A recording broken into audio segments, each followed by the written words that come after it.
ये क्या जेपी नड्डा मेरे प्रोफेसर हैं क्या कि मैं इनको जवाब देता जाऊं कि कौन है ये?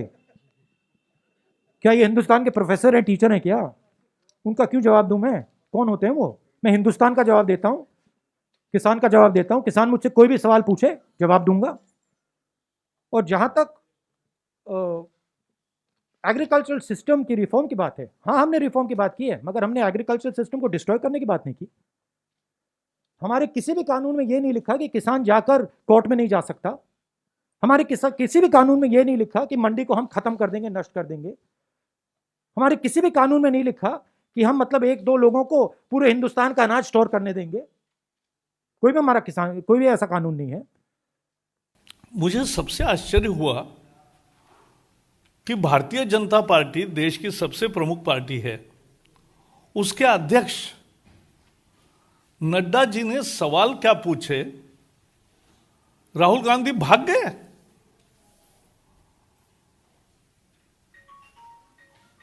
प्रश्नों का उत्तर नहीं आता तो कबूल करो असफलता। लेकिन उन्होंने खेती पर सवाल पूछे, उन्होंने चाइना पर सवाल पूछे। एक का भी जवाब देने के बजाय अपनी चिरपरिचित असभ्यता का परिचय देते हुए राहुल गांधी ने कहा नड्डा कौन होते हैं मुझे पूछने वाले। अरे नड्डा भारतीय जनता पार्टी के अध्यक्ष है, सबसे बड़े पार्टी के अध्यक्ष है।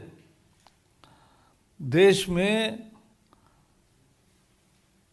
अनेक राज्यों में हमारी सरकार है, उसके प्रमुख है।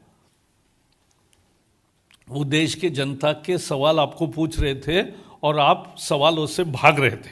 नड्डा के बारे में हम लोग तो बचपन से जानते हैं, जो दुकानों में मिलता था पीले रंग के, है ना, 5 पैसे में 2 मिलते थे, उसी नड्डा जानते हैं। हमें बताने की आवश्यकता नहीं है, पूरा देश जानता है। पूरा देश जो है वो पप्पू को भी जानता है। पूरा देश उन लोगों को भी जानता है जो कहते हैं कि हम नहीं जानते हैं।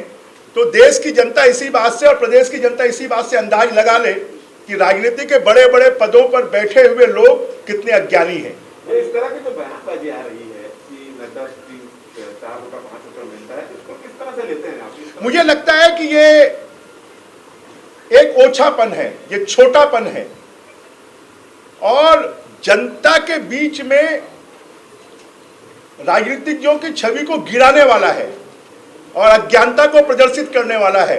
अगर राजनीतिक के लोग एक दूसरे के प्रति इस प्रकार की भाषा का उपयोग करेंगे तो मुझे लगता है कि फिर आम जनता से उनको सम्मान की कामना नहीं करनी चाहिए।